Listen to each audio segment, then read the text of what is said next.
Falaropo de bico fino é o tema para a conversa de hoje. Falaropo, nome tão estranho. O que é que isto quer Estranha dizer? maneira de dizer, não é? Olá, Zé, viva. Vamos lá falar Olá. de falaropo. E se fosse só isso que é estranho nesta ave, Pois, nesta ave tudo é estranho, de facto. Acho que é um bom ponto para começar.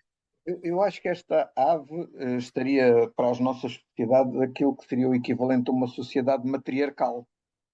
Exatamente. E vamos tentar explicar melhor o que é que isso quer dizer. Mas vamos começar, se calhar, pelo princípio, pelo significado do nome. O que é que dizes? Força. Ora bem, esta ave, já agora, se é para começar pelo princípio, vou contar onde é que eu estava quando vi isto. Eu estava na Suécia, em Ansion, nem sei como é que isto se pronuncia. Mas é uma reserva que fica a noroeste de Estocolmo, perto da fronteira da Noruega, onde eu já tinha feito as observações das espécies que relatei anteriormente.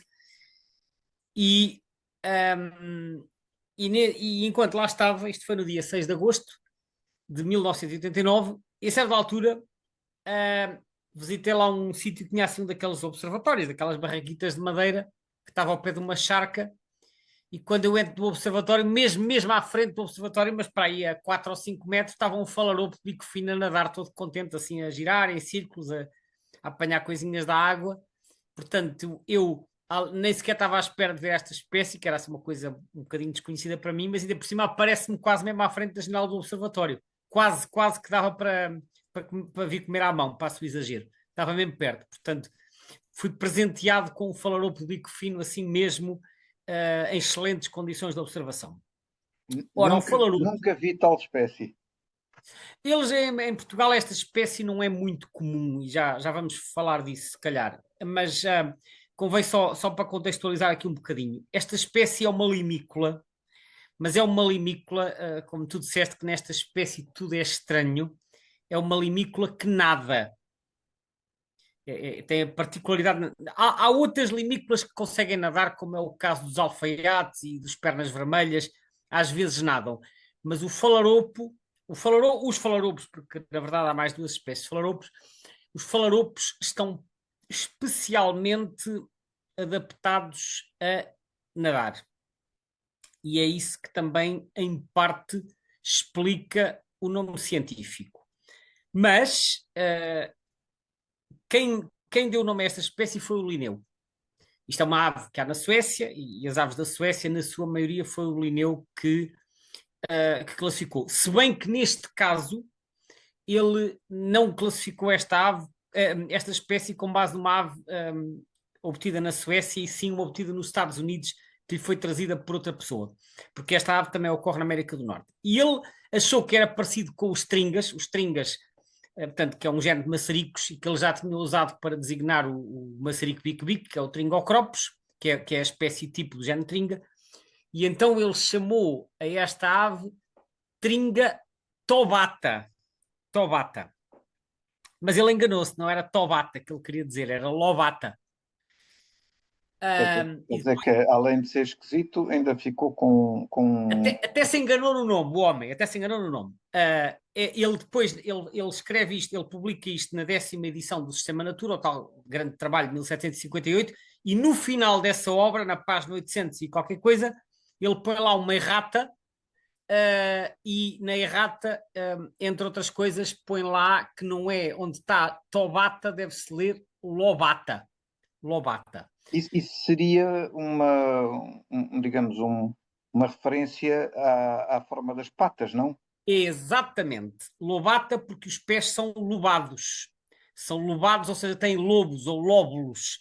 Portanto, Assim em vez como de o ser apenas galeirão, mas em ponto como mais o pequeno. galeirão. E aí é que chegamos ao nome genérico, que eu já lá ia. Portanto, o facto de terem os pés lobados é uma característica que facilita a natação, a progressão dentro d'água.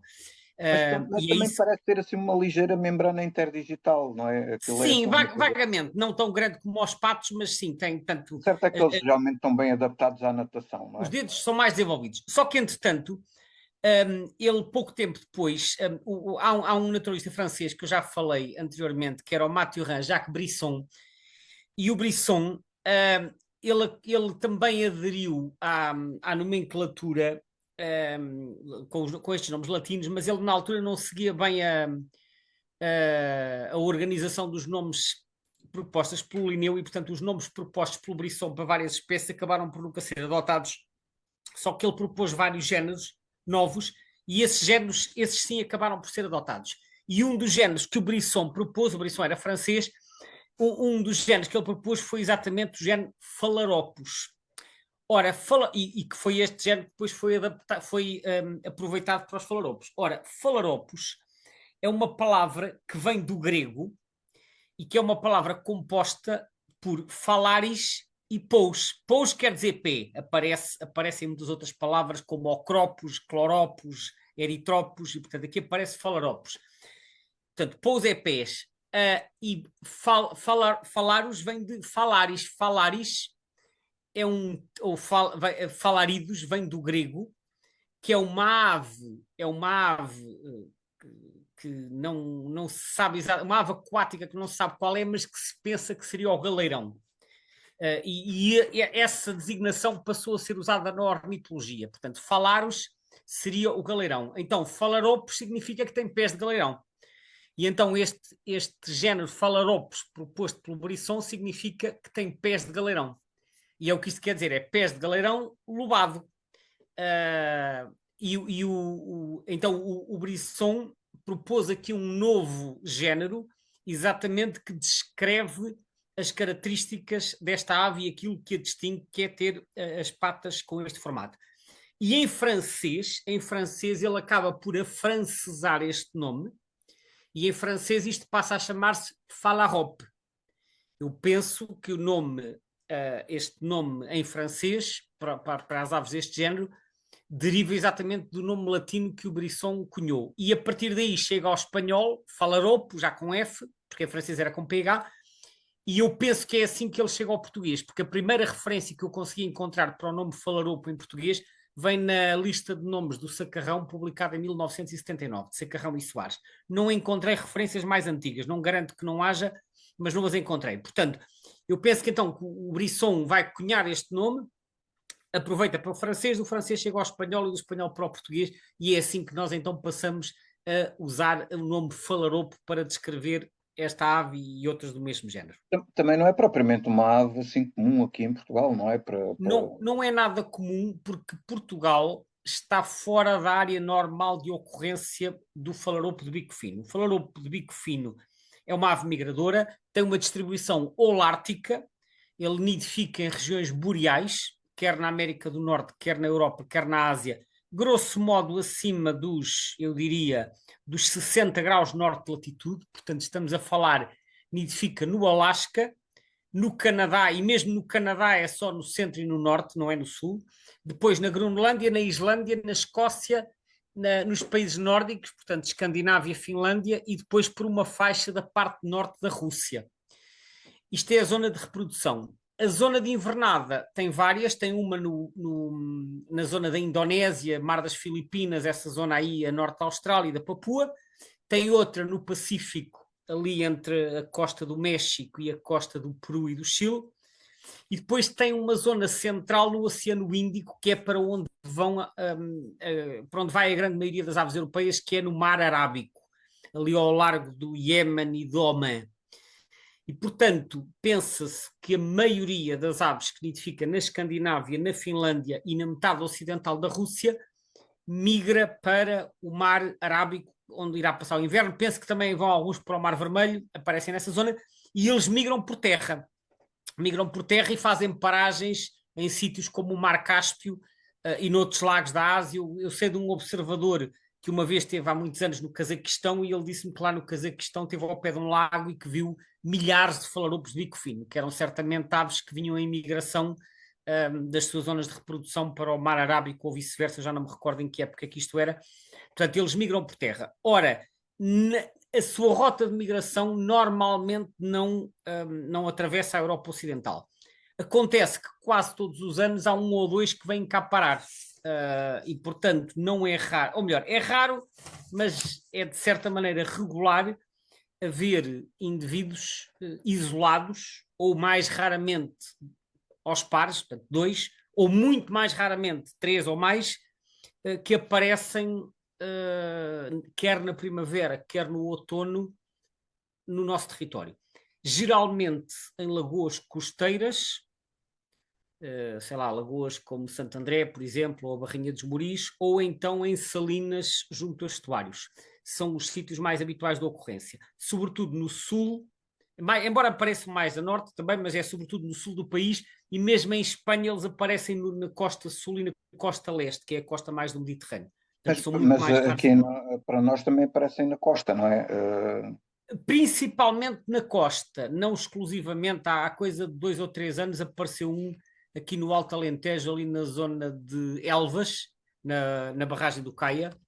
Portanto, e em Espanha também há assim um ou outro registro do interior, mas esses registros são realmente excepcionais. Portanto, nós temos que ver que esta ave nidifica no norte da Europa, mas ao contrário de outras que nós já falámos, que migram para sul ou para sudoeste, esta ave migra para sueste, e ao migrar para sueste acaba por a Península Ibérica está um bocadinho fora de rota. Mas como disse, há sempre alguns indivíduos, na sua maioria juvenis, que talvez por se perderem e seguirem na direção errada acabam por vir cá parar, e portanto eu, assim de memória, eu diria que quase todos os anos nós temos 1, 2, 3 que aparecem cá. O Algarve, em particular, o Sotavento, é uma das zonas que tem maior número de registros, até porque mesmo em Espanha eles depois aparecem mais para o lado do Mediterrâneo do que na costa norte, e também aparecem no sul de França. Portanto, porquê? Porque à medida que vamos andando para leste estamos a aproximar-nos das suas zonas normais de ocorrência, que então, como disse, no Mar Arábico, no Golfo Pérsico, há muitos a invernar no Golfo Pérsico também. Portanto, e de vez em quando há uns, como eu disse, que se perdem na rota e vêm cá parar, mas eles continuam a ter um estatuto de raridade em Portugal, porque é uma ave que é muito incomum no nosso país. Ou seja, aparece com frequência, mas sempre em números extremamente reduzidos, não é? Não, eu diria que não aparece com frequência, eu diria que aparece com alguma regularidade, mas é tipo 1 ou 2 registros por ano, não costuma ser mais do que isso. Portanto, eu não usaria o termo, não usaria a expressão com frequência, porque isso se calhar sugere uma maior regularidade. Como disse, Olhando, pois, exato, olhando aqui para os registros no site avesportugal.info, praticamente parece que quase todos os anos tem havido observações, não pois, é? foi o que eu referi, ou seja, há registros praticamente todos os anos, mas se fores São ver é sempre, 1 ou 2 registros por ano, portanto, não não é mais chegam a do que isso. atingir o tal limiar de não sei quantos anos, não sei quantos indivíduos para sair Não, do não, para estatuto. aparecer, para ser excluído da lista de raridades tem que ser em média uns 5 registros, tem que ser uma média de 5 registros ao longo de 5 anos ou de 10 anos, não tenho agora presente com a métrica. Ora, se tu olhares para o historial mais recente, tu tens 1 ou 2 registros por ano, em média, e em alguns anos às vezes não tens nenhum, embora ultimamente tenha aparecido um quase todos os anos. Portanto, por isso é que eu digo, é a chamada raridade anual, não é das raridades mais raras, daquelas que aparecem só uma vez de 10 em 10 anos, aparece todos os anos, mas em números mesmo muito reduzidos, quase sempre indivíduos isolados, às vezes 2. Acho que o máximo que se viram até hoje, se não me engano, foram 5 juntos, mas isso é muito raro. E mesmo 3 é raro. A maioria das observações é indivíduos isolados ou grupos de 2. Esta espécie é associada nos seus locais de invernada às baleias também, não é? Por acaso nunca li nada sobre isso, mas Acho que se sim, acho que leste, como eles podes. aproveitam as correntes ascendentes e mesmo os pontos de caça das baleias que trazem o plâncton cá mais para cima e krill, com certeza, e outras coisas do género com que eles se alimentam, então normalmente acho que os baleeiros usavam os falaropos como um indicador, digamos assim, da presença de baleias Isso é no muito mar. interessante, por acaso nunca tinha lido sobre isso. Eles de facto, eles nidificam em zonas de água doce, nomeadamente naquelas regiões que eu referi, na Escandinávia e não só. Portanto, eu vi-os nos lagos de água doce do interior, mas vão invernar no mar, em mar aberto e às vezes inclusivamente longe da costa. Portanto, podem ter hábitos pelágicos nas suas zonas de invernada. Outra coisa típica também desta espécie, em termos comportamentais, é o facto dela nadar assim em círculos pequeninos. Li alguns que isso supostamente seria uma forma de atrair também os animais mais para a superfície para poderem alimentar.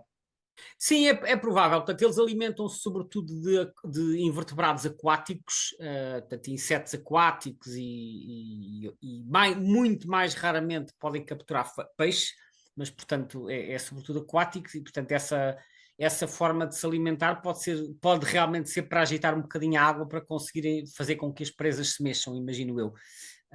Deve ter a ver com isso. Mas, portanto, eles estão sempre a nadar muitas vezes de forma quase como se fosse um peão, não é? A girar sobre si próprios, fazem isso Exato, muito. exato. Aliás, aqueles pés lobados de que estávamos a falar há pouco ajudam imenso à navegabilidade, portanto, conseguem manobrar muito melhor dentro da água. Eles são realmente muito ágeis dentro da água. Vê-se que é uma espécie que está no seu meio natural quando está a nadar.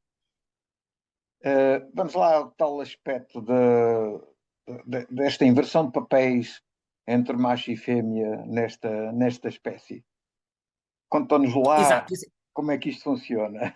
Esse é um aspecto muito interessante porque podemos dizer que há aqui uma inversão de papéis, e eu, quando falo de inversão, digo em relação àquilo que é a norma na generalidade das espécies. Na generalidade das espécies, são os machos que têm a plumagem mais vistosa e que cortejam as fêmeas, portanto, que fazem a parada para tentar atrair uma fêmea.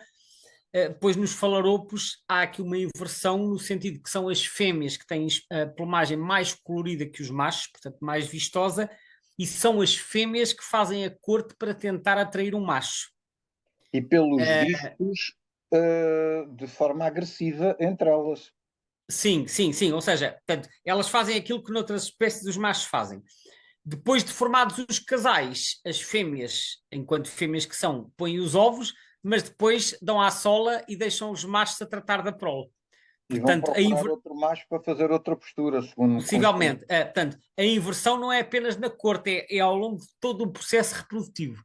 E isto acontece também com o falaropo de bico grosso. Portanto, é uma característica que parece ser um traço comum aos falaropos de haver esta situação de ser as fêmeas a cortejar. São só os machos, porque as fêmeas, assim que se dá a eclosão dos primeiros ovos, assim que se dá a eclosão, a fêmea desaparece e deixa o macho sozinho a tratar então das crias.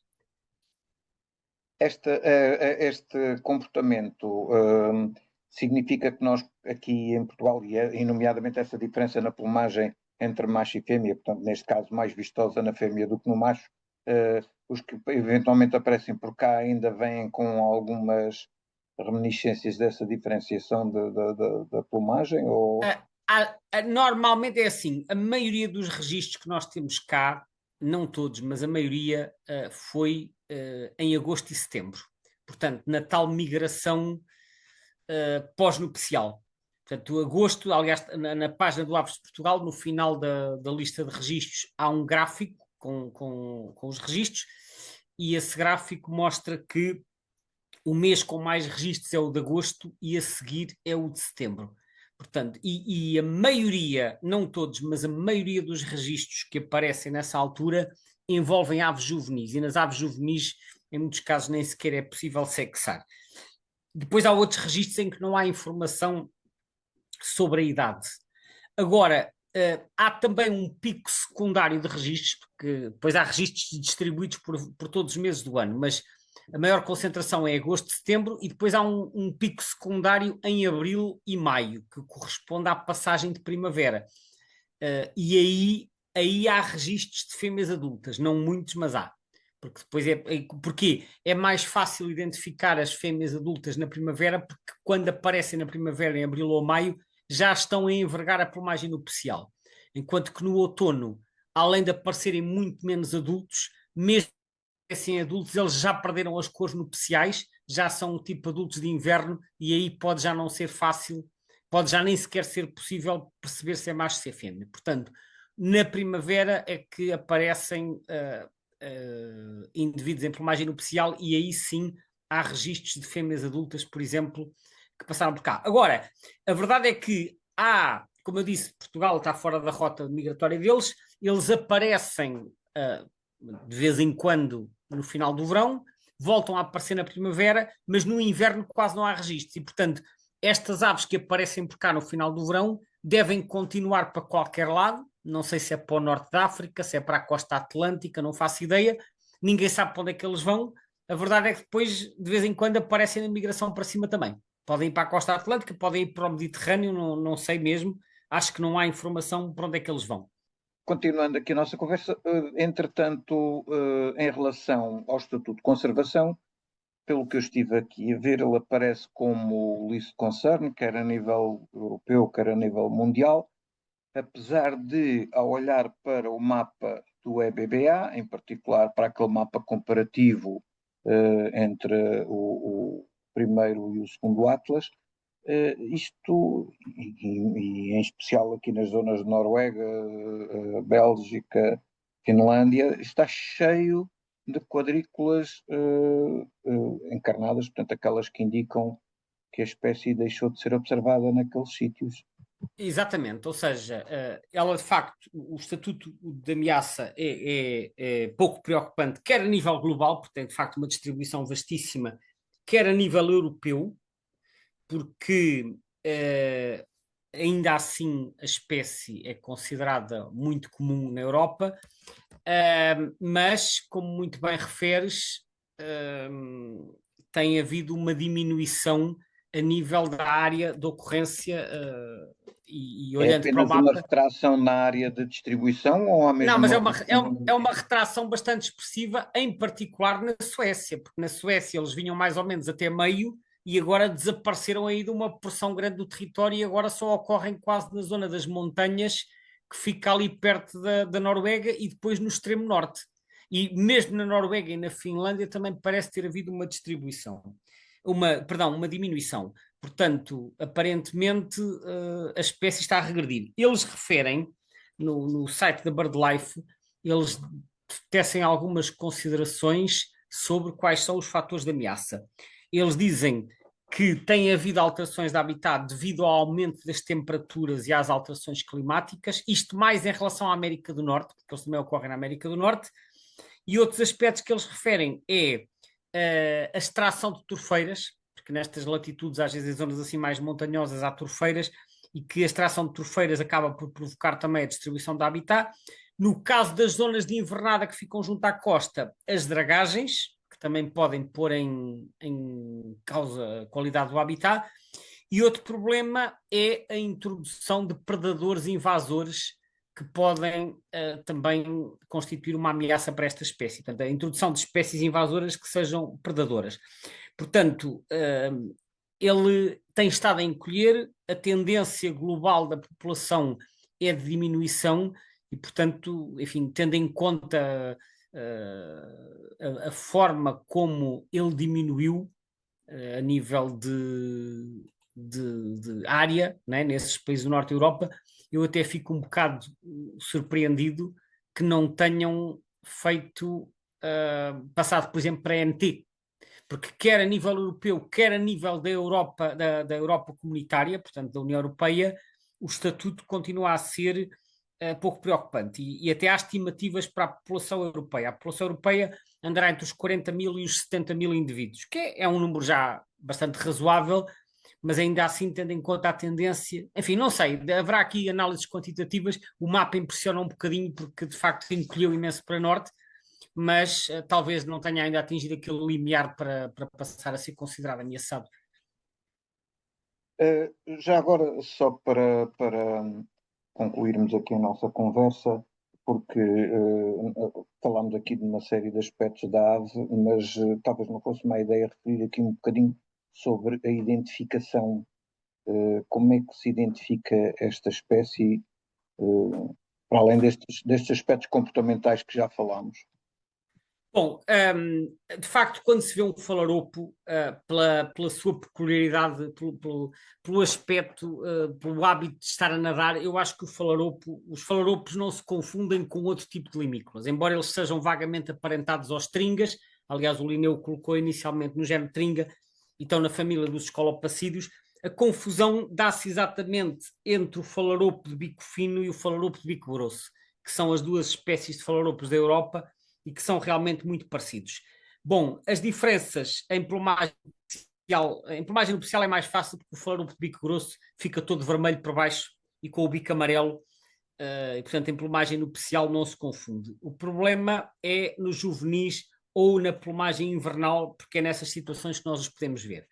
Bom, uma das características mais evidentes é o bico, que como o nome indica, há o falaropo de bico fino, que é este que tem um bico fininho, parece uma agulha, e o falaropo de bico grosso tem o bico um bocadinho mais espesso e com a base amarelada em todas as idades, que isto é uma característica também bastante útil. Portanto, o bico mais grosso com a base amarelada.